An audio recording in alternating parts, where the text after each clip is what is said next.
تو اس کا ثبوت یہ ہے کہ باوجود اس کے کہ ہمارے ایک ضلع کے اندر ہماری ہی پارٹی میں ہمارے ہی لیڈر عمران خان کے تصویر کے ساتھ ہماری پارٹی کے جھنڈے کے ساتھ ہمارے خلاف کمپین ہو رہی تھی، الیکشن ہو رہا تھا،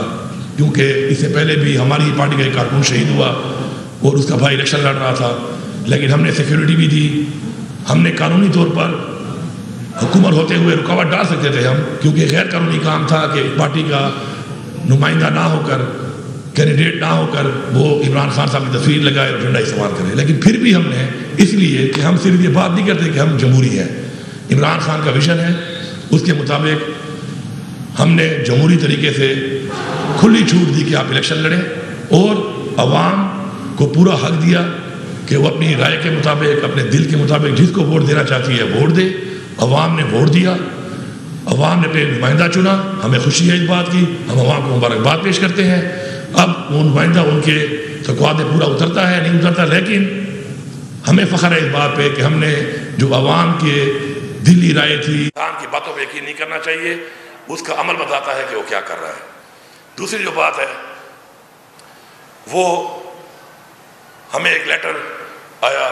وفاق کی طرف سے، اور اس لیٹر میں ہمیں ایک آ گیا کہ جو بجلی کی چوری ہو رہی ہے پختونخوا میں، اس حوالے سے ہمارے ساتھ وہ بات چیت کرنا چاہتے ہیں، تو بالکل ہم ویلکم کرتے ہیں اس چیز کو۔ لیکن اس سے پہلے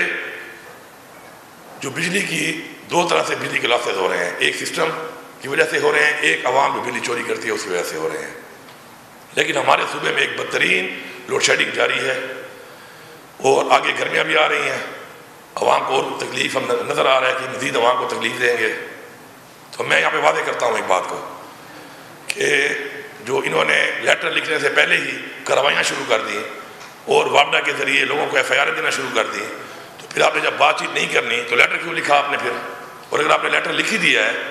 اور آپ بات چیت کرنے کے موڈ میں ہیں تو پہلے آپ بات چیت کریں۔ اور میں بڑا کلیئر میسیج دے رہا ہوں آئی جی صاحب کو کہ جب تک ہماری یہ بات چیت نہیں ہوتی تو بالکل وابڈا کے کہنے کے اوپر اس وقت تک یہ جو ناجائز ایف آئی آر لوگوں پہ کروا رہے ہیں اس کو نہ کیا جائے، اور قانونی طور پہ اگر کوئی چیز ایسی ہو بھی رہی ہے غیر قانونی تو اس کے لیے راستہ ہم نکالنے کو بھی تیار ہیں، بات کرنے کو بھی تیار ہیں، لیکن یہ کوئی طریقہ نہیں ہے جو انہوں نے اختیار کیا ہوا ہے۔ اور میں یہ بھی واضح کرتا ہوں کہ مجھے آپ پہلے ڈیٹیل بھیجیں وہاں سے، جو منسٹر ہیں وہ مجھے بھیجیں وہاں سے کہ میرے صوبے میں اس وقت کتنے لاسز ہیں، میں ان کو اون کرتا ہوں، میں اپنی عوام کو اون کرتا ہوں، اور جو لاسز ہیں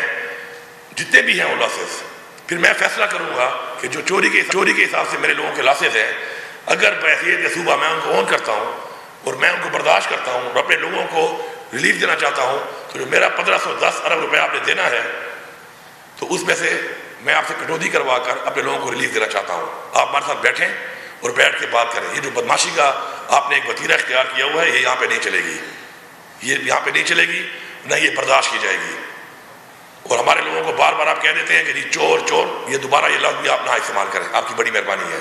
ہمارے لوگوں کی بڑی قربانیاں ہیں، ہمارے لوگوں نے اس پاکستان کے لیے، پاکستان بننے سے لے کے اب تک بڑی قربانیاں دی ہیں۔ یہ لفظ اس کے بعد میں کسی کے منہ سے نہ سنوں کہ میرے صوبے کے لوگوں کے بارے میں کوئی یہ لفظ استعمال کرے کہ ہم چوری کرتے ہیں۔ چوری ہم کرتے نہیں ہیں، پھر چوری آپ کا ڈپارٹمنٹ کرواتا ہے۔ وابڈا کے افسران، وابڈا کے لائن مین، وابڈا کے سپرنٹینڈنٹ کے بغیر کوئی ایک یونٹ بھی چوری نہیں کر سکتا۔ پھر آپ کہو کہ آپ کا محکمہ چور ہے، آپ کا ڈپارٹمنٹ چور ہے، آپ کے افسران چور ہیں، بجائے آپ میری عوام کو چور کہتے ہیں۔ نیکسٹ ٹائم میں لفظ برداشت نہیں کروں گا۔ آپ بیٹھیں ہمارے ساتھ پہلے بات کریں، بات کرنے کے بعد پھر میں اون کروں گا اپنے صوبے کے لوگوں کو۔ ان کی مجبوری ہے، مہنگائی ہے، لا اینڈ آرڈر کے مسائل کی وجہ سے مزید ہمارا صوبہ پیچھے گیا ہوا ہے۔ بہت سے ایریاز ہمارے ایسے ہیں کہ جن میں بہت زیادہ حالات خراب ہیں، کاروبار نہیں ہے وہاں پر، تو اگر میں ان کو اون کرنا چاہتا ہوں اور ان کی جگہ پہ میں پیسہ بھرنا چاہتا ہوں اور میں بھر سکتا ہوں اور آپ نے میرے پیسے دینے ہیں تو اس پہ پہلے بات کریں، بجائے اس طرح پرچے کاٹ کے میرے لوگوں کو اور میری پولیس کو دوبارہ آمنے سامنے لانا ہے۔ بڑی مشکل سے جو آپ نے 9 مئی کے بعد حرکات یہاں پہ کی، ہمارا شکر ہے بہت ظرف ہے، ہم ظرف والے لوگ ہیں۔ ہماری پارٹی کا ورکر بھی عمران خان کی پالیسی کے مطابق ایک ظرف رکھتا ہے، بڑے ظرف سے ہم نے برداشت کیا، ہم آگے اس سسٹم کو چلا رہے ہیں۔ ہمیں مزید آپس میں کنفرنٹ کرا کے آپ اس طرف لے کے نہ جائیں۔ اس کے علاوہ جو حالات چل رہے ہیں اس وقت عمران خان کے کیسز کے، اور جو بشرا بیگم کے حوالے سے، جو ان کی صحت کے حوالے سے جو بات چیت کی جا رہی تھی، اس کے اوپر جو اس وقت جو ٹیسٹ ہوئے اور ہم نے صبح خیر پختونخوا نے یہاں سے لیٹر لکھا کہ ہمیں بھی اجازت دیجیے، ہم ایک بورڈ بنا کے ٹیسٹ کرنا چاہتے ہیں، ہمیں اجازت نہیں دی گئی اس کی، جو بہت ہی بڑی زیادتی ہے۔ یہاں پہ عمران خان کی حکومت ہے، عمران خان کی پارٹی کی حکومت ہے، اور ہمارا یہ فرض بنتا ہے کہ ہماری جو بشرا بیگم عمران خان صاحب کی جو بیوی ہیں، ان کو اگر ہمیں تشویش ہے اس بات کے اوپر کہ ان کا علاج صحیح نہیں ہو رہا یا ان کی صحت کے حوالے تشویش ہے، تو ہمارا یہ حق بنتا ہے کہ ایز اے حکومت ہم ان کا چیک اپ کروائیں۔ انہوں نے نہیں کرنے دیا، لیکن جو ٹیسٹ رپورٹ آئی ہے اس ٹیسٹ رپورٹ میں وہ بات ثابت ہوئی ہے کہ زخم موجود ہے، تو اس کے اوپر ہماری تشویش ہے۔ باقاعدہ ایک اور بورڈ بٹھایا جائے، اس چیز کو کلیئر کیا جائے، اس طرح کی حرکتیں کر کے، مزید حرکتیں کر کے آپ کس طرف لے جانا چاہتے ہیں پاکستان کو، کس طرف لے جانا چاہتے ہیں اس نظام کو، ہمیں سمجھ نہیں آ رہی۔ لیکن ہمارا جو ایک جائز حق ہے، ہمارا جو ایک پرامن احتجاج کرنے کا حق ہے، ہمارا ریلیز کرنے کا حق ہے، ہمارا کیمپین کرنے کا حق ہے، وہ حق ہم سے بار بار چھینا جا رہا ہے، ہمیں برداشت کر رہے ہیں۔ میں آج یہ اعلان کر رہا ہوں کہ بحیثیت وزیر اعلیٰ اس کے بعد میں خود جاؤں گا اور پاکستان کے ہر صوبے میں اپنے ورکر کے نشر کروں گا، اپنے ورکرز کے پاس جا کے ہر صوبے میں جا کے جلسے کروں گا، اپنے جائز مطالبات کی ڈیمانڈ کروں گا، اور پھر میں دیکھتا ہوں کہ مجھے کون روکتا ہے۔ یہ کوئی طریقہ نہیں ہے جو انہوں نے اختیار کیا ہوا ہے، ہم بار بار برداشت کر رہے ہیں۔ ہمارا لیڈر غیر قانونی طور پہ اس وقت جیلی پرچوں میں، جیلی کیسوں میں وہ قید ہے،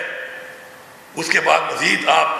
بارہا آپ ریپیٹ کر رہے ہیں وہ چیزیں کہ جن چیزوں کو ہم برداشت کر کے مزید ہماری برداشت ختم ہو رہی ہے۔ تو اس لیے بہتر ہے کہ آپ اپنا رویہ ٹھیک کریں، آپ لوگوں کی خدمت کی طرف فوکس کریں، پاکستان کو چلے لیتے ہیں ان کی طرف فوکس کریں، اور ہمیں بار بار نہ چھیڑیں،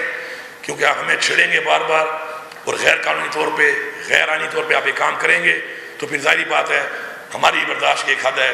اور ہمارا ایک ظرف ہے، آپ اس ظرف کا فائدہ لے رہے ہیں۔ ہمیں مجبور نہ کریں کہ ہم پھر وہ اقدامات کریں، پھر جو اقدامات اگر ہم نے اٹھا لیے تو اتنے سکون سے پھر حکومت آپ بھی نہیں کر سکتے، کیونکہ آپ تو بغیر مینڈیٹ کے بیٹھے ہوئے ہیں، آپ کے پاس تو مینڈیٹ ہی نہیں ہے عوام کا۔ اور پھر بارہا جو آپ بار مہنگائی کا ایک طوفان لوگوں پہ ڈالی جا رہے ہیں، بار مہنگائی ہو رہی ہے، بجلیاں موجود نہیں ہیں، روزگار نہیں ہے، تو جو حالات ملک کے آپ نے بنائے ہیں پچھلے PDM-1 کے تجربے میں، اس کے بعد ایک جو قائم مقام حکومت نے تباہیاں پھیری اس ملک کے اندر، اور اس کے بعد دوبارہ آپ ایک اور PDM-2 کی شکل میں پھر ایک مینڈیٹ چور جو آ کے بیٹھ گئے ہیں فارم 47 کی حکومتیں، تو جو انہوں نے پاکستان کا حال کیا ہے تو اس حال کو مزید برداشت نہیں کیا جائے گا۔ اور ہمارا چونکہ آبجیکشن لگا تھا سینٹ کے حوالے سے جو الیکشن کے اوپر، جو الیکشن انہوں نے ملتوی کیا اور کہا کہ آپ ان جیلی نوٹیفائڈ ریزرو سیٹ جن کا حق ہی نہیں بنتا ہے آئین کے مطابق، اور یہ میں پوری قوم کو بتانا چاہتا ہوں کہ آئین کے اندر کہیں بھی نہیں لکھا ہوا کہ اگر ایک پارٹی کا مینڈیٹ ہے اور اگر اس کی کسی وجہ سے وہ روکا گیا ہے ریزرو سیٹ کو تو کسی اور پارٹی کو دیے جا سکتے ہیں۔ لیکن یہاں پہ چیف الیکشن کمشنر صاحب نے ایک دفعہ پھر جس طرح وہ آئین کے ساتھ کھلواڑ کر رہے ہیں، انہوں نے وہاں پہ ہماری سیٹیں اور پارٹیوں کو دے دیں اور ساتھ کیا جائے اس کے لیے قانون بنا لو۔ یہ پہلی دفعہ ایسا ہوا ہے کہ میں یہ نادرشاہی حکم دے رہا ہوں اور قانون بعد میں بنا لو آپ۔ تو ہمارا آبجیکشن یہ تھا کہ ہمارا سنی اتحاد کونسل کے اوپر ٹکٹ کے اوپر کوئی پارلیمنٹیرین نہیں تھا، تو اب ایک ایسا جنرل کوہاٹ سے ہمارا ایک MP آ چکا ہے اور ایک ضمنی الیکشن میں ہمارا ایک MNA آ چکا ہے سنی اتحاد کونسل کے ٹکٹ کے اوپر، تو ہمیں اپنا یہ حق واپس دیا جائے۔ ہم اس کے لیے اپیل بھی کر رہے ہیں، ہم عدالت میں بھی جا رہے ہیں، ہم اس پہ ریویو بھی کر رہے ہیں، اور ہمیں سمجھتے ہیں کہ چیف الیکشن کمشنر صاحب مہربانی کریں، آپ جس حد تک جا رہے ہیں آپ ایکسپوز ہو چکے ہیں، مزید آپ یہ حدیں کراس نہ کریں۔ کسی کے مینڈیٹ کو اس طرح چوری پہلے آپ نے کیا، اس کے بعد ریزرو سیٹ پہ آپ نے ہماری سیٹیں کسی اور کو دے دی، یہ بار جو آپ یہ کر رہے ہیں، آپ چاہ کیا رہے ہیں، آپ کیا کروانا چاہ رہے ہیں، یہ آپ کا کیا مقصد ہے، میری سمجھ سے بالا تر ہے۔ لیکن میں آپ کو پہلے ریکویسٹ کر رہا ہوں، التجا کر رہا ہوں کہ آپ قانون کے مطابق ہماری سیٹیں واپس کریں، اور سیٹیں واپس دینے کے بعد سینٹ کا جو ایوان ہے وہ KP کے بغیر ہے۔ آپ نے یہاں پہ تو الیکشن نہیں ہونے دیا کہ جی یہاں پر ایوان پورا نہیں ہے، لیکن وہاں پہ سینٹ چیئرمین کے الیکشن میں پورے صوبے کے لوگ نہیں تھے سینیٹرز، اور آپ نے وہاں الیکشن ہونے دیا۔ تو اگر آپ یہ سمجھتے ہیں کہ قوم بیوقوف ہے تو قوم بیوقوف نہیں ہے، آپ ایکسپوز نہیں، آپ ننگے ہو چکے ہیں اور آپ مزید ننگے ہو رہے ہیں، تو مہربانی کریں اس نظام کو مزید ننگا نہ کریں۔ یہ نظام کوئی آپ کی ملکیت نہیں ہے، پاکستان کا آئین اور قانون جو چیز کہتا ہے اس کے مطابق چلیں، اور اس کے مطابق چل کے پاکستان کی عوام کو ریلیف دیں، اور پاکستان کے آئین کا تحفظ کرنا ہمارا فرض ہے، ہم کریں گے اور ہر حد تک جائیں گے۔ تو میری یہ ریکویسٹ ہے کہ سب چیزوں کے اوپر ہمارے ساتھ بیٹھ کے بات کی جائے، اپنا حق دیا جائے، اور جو باتیں میں نے کی ہیں ان کے اوپر اگر پراپرلی ہمارے ساتھ بیٹھ کے ان کا حل نہ نکالا گیا تو پھر احتجاج کا حق ہم رکھتے ہیں، اور یہ احتجاج بھرپور احتجاج ہوگا، اور پھر آپ کو ہم اپنا وہ کہتے ہیں نا کہ حق اگر مانگنے سے نہ ملے تو چھین کے لینا پڑتا ہے، تو پھر انشاءاللہ ہم حق چھین کے لینا بھی جانتے ہیں انشاءاللہ۔ Thank you. سیاض صاحب یہ بتائیے کہ ایک تو آپ نے آخر میں بات کی سیونٹ سے